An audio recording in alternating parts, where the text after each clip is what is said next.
Alright mga kapatid, mula to kay Melvs Castle, may nakita akong bagong video sa kanya na may kinalaman ulit dito sa West Philippine Sea, sa PCG, sa Escoda Shoal mga tol. Sabi rito, PCG, nagtakbuhan daw. Hinaras na naman ng China, Coast Guard, pinagbantaan, PCG walang nagawa kundi umatras mga tol. Hindi ko alam kung bagong balita to mga tol kasi naghahanap ako ng bagong balita about sa West Philippine Sea pero wala pa ako makita sa ngayon. Ewan ko kung saan na nakuha siguro sa mga post ng PCG mga kapatid pero panoorin na lamang natin to etong kay Melvs Castle at bibigyan natin to ng reaksyon, ng commentary at ng opinion. Bago natin to simulan, huwag mong kalimutan mag-subscribe sa kanyang YouTube channel. Nakalagay po ang link sa ibaba. At kung bago ka pa lamang dito at trip mo yung mga ganitong klaseng reaction video na may kinalaman sa ating karagatan mga tol, sa ating soberanya, huwag mong kalimutan mag-subscribe. Click mo na rin ang notification bell para ma-notify ka pag may mga bago tayong reaction video tulad nito. Alright, so wag na natin patagalin pa. Panoorin na natin to mga tol. Kakapasok lang na balita, barko ng PCG na magpapatrolya lang sana sa Bina Shoal, hinarang at pinalayas na naman tayo ng China. Hindi pinayagang makapasok ang Philippine Coast Guard ship ngayon lang umaga. Ang laking problema nito, hindi na makabalik-balik ang Philippine Coast Guard sa Sabina Shoal at mag-iisang buwan na nga simula noong umalis tayo ng Sabina nang walang kapalit. Yun nga mga tol di ba? Isa yan nga sa binigyan natin ng reaction video dati. Bakit umalis ang Coast Guard natin sa Escoda Shoal nang walang kapalit? 'Di ba? Sinabi nila may pinapunta na daw silang kapalit pero hindi na daw sila magbibigay pa ng pahayag tungkol diyan at hindi na daw nila isa sa publiko. So wala na tayong balita mga tol. Ano na ang nangyari? May barko pa nga ba tayo sa Escoda Shoal o wala na? Nakapasok pa nga ba at nakabalik pa nga ba ulit tayo o hindi na? 'Yun ang problema mga tol, 'di ba? Pero hindi pa rin pala nakakaangkla ang anumang barko ng Philippine Coast Guard doon. Naku po. As in wala tayong bantay. Naku po. Hinatinda tayo noon ng Philippine Navy warship. Pero isang araw lang makalipas, pinalibutan na tayo ng 11 Chinese warship. Pinalayas tayo sa Sabina. Simula noong araw na yan, hindi na muling nakatapak pa ang Pilipinas sa Sabina Shoal. Ngayon, yung mga balita mga tol, nasa pawa na ng tungkol sa politika di ba? Mga Senate hearing, Congress hearing, di ba? Kung anong hearing. Puro pala-para na ng papel mga tol, di ba? Puro pala-para na ng papel. Bakit? Kasi malapit na eleksyon mga tol Lapit na. Next year, ilang ano na lang, ilang buwan na lang mga tol. Andiyan na mga panunumpa na naman, mga pangako na naman mga tol. Tayo naman bilang mga tao, sabi ko nga sa inyo, titignan ninyo yung ginagawa. Hindi titignan nyo, sikat kasi, gwapo kasi, maganda kasi, alam mo yun, apelido, kamag-anak kasi ni ganito, anak ni ganito, asawa ni ganito. Puro ganon mga tol. No? Doon nauubos yung Doon nauubos ang oras natin mga tol at nauubos yung, alam mo, ang daming problema ng Pilipinas na kinakaharap. Ngayon kung ano-anong issue, kahit yung mga tapos na usapan, binabalikan ulit. At hindi to sinasabi ng Philippine Coast Guard sa publiko. For Escoda Shoal, the presence of the AFP is there. It is not constant presence na nakaangkla o hindi umaalis yung barko. We have already given more coverage, not only to Escoda but also to Bajo de Masinloc, by different means, physical presence or by other monitoring means.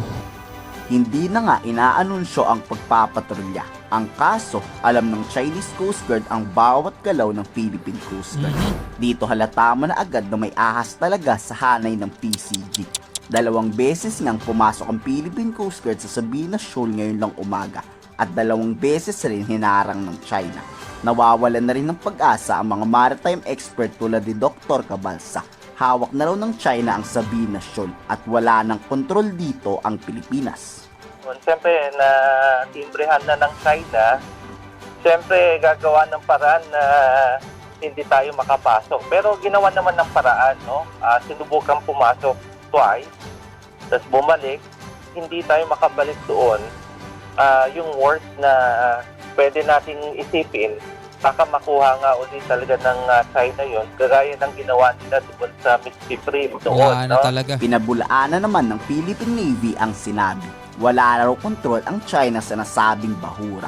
Dinedepensahan pa ng Philippine Navy ang PCG. Hindi na nga makapasok-pasok ang Pilipinas kaya hawak na talaga to ng China. They Well, ang sinasabi at ang dapat naman natin paniwalaan kasi kung ano yung sinasabi ng Philippine Navy at kung ano sinasabi ng ating mga sundalo. Sinasabi nila hindi daw yan kontrolado ng China. Pero lagi naman 'di ba in reality kung sino mas marami, kung sino mas makapangyarihan at kung sino ang nagdo-dominate diyan, yun ang may control. Kasi kung hindi, mga tol, tayo may control, iisang barko, dalawang barko, kaya nating kontrolin, hindi nga tayo makapasok eh. Biruin mo yung nakaangkla pa diyan ang ano ba to? Yung Teresa Magbanwa. Yon. Yung nakaangkla pa diyan ng Teresa Magbanwa, masasabi man nating in control tayo, hindi nga natin nasusuplayan, kaya nga nagutom yung mga crew. Sino may control? Yung nagdudumi na. 'Di ba? Hinaharang nga tayo eh. Kumbaga parang kanila tapos no entry para sa atin. O sino may control? Paano natin masasabing wala silang control hindi nga tayo makapasok, 'di ba? Yan ang problema kasi. have never been in control. Their presence there They have never been in control. Pero nakontrol nila tayong wag papasukin at nagawa nila yung gusto nilang mangyari na umalis tayo. Umalis nga tayo eh. is illegal. We will continue performing our mandate. We will not be deterred. Ang guidance sa atin is not to let up not only in Escoda, Ayungin, but all over the expanse of the West Philippine Sea. Hindi man makapasok ang Philippine Coast Guard, wala naman daw namomonitor na pagtatambak ng crush corals. Pero sa ngayon mga tol, medyo nabawasan yung mga balita no tungkol sa West Philippine Sea. Wala pa naman nagaganap ngayon na mga pangharas. Ewan natin siguro dahil bagyo mga tol, di ba? Alam nyo naman kung kakatapos lang ni Christine nasa West Philippine Sea yung dumaan palabas. Tapos bigla may paparating na leon. Alam mo, delikado rin kasi sa dagat ngayon kaya medyo walang nangyayaring pangharas ngayon mga tol. Pero yun nga yung balita sa Escoda Shoal mga tol, wala na. Wala nang balita tayo doon mga tol. Ewan ko na nahimik na. Napunta na sa ibang issue mga tol ang ating mga media. Ang tanong, wala ba talaga? O baka hindi lang natsitsyempohan ng PCG pag nagpapatrolya gamit ang mga eroplano? We assure the Filipino people that your Philippine Navy, Philippine Air Force, and Philippine Army, the entire leadership of the AFP, is doing its best to protect and secure all our features in the exclusive economic zone, most especially in the West Philippine Sea. Yun naman ang inaasahan din ng mga mamamayang Pilipino, di ba? Pag nawalan tayo ng kontrol dyan, bye-bye na talaga oil at natural gas sa recto bank dahil sunod ng sasakupin niya ng China. At palapit na nga ng palapit ang mga Chinese sa Palawan. Kayo, naduduwagan na rin ba kayo sa PCG? Ako naman hindi pa rin naman nawawala ang ating kumpiyansa no, sa ating PCG.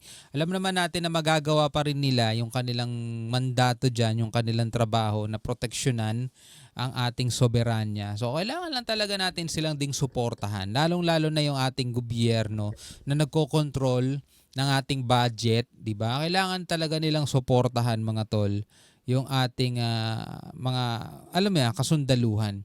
Pero kung gigipitin natin sila sa budget, katulad na lamang halimbawa yung proposed budget ng DND na 245 billion para sa 2025 kaso ang naaprubahan lang is 75 billion. Anong mangyayari? Samantalang yung budget ng China is wala pa sa kalingkingan yung natin, yung budget natin doon. So paano tayo makakahabol? Wala talaga mangyayari, 'di ba? Anyway, bilang isang Pilipino, ano masasabi mo diyan? Comment ka na lamang sa ibaba. Hanggang sa muli, ako nga pala si Shobaldi. Peace out.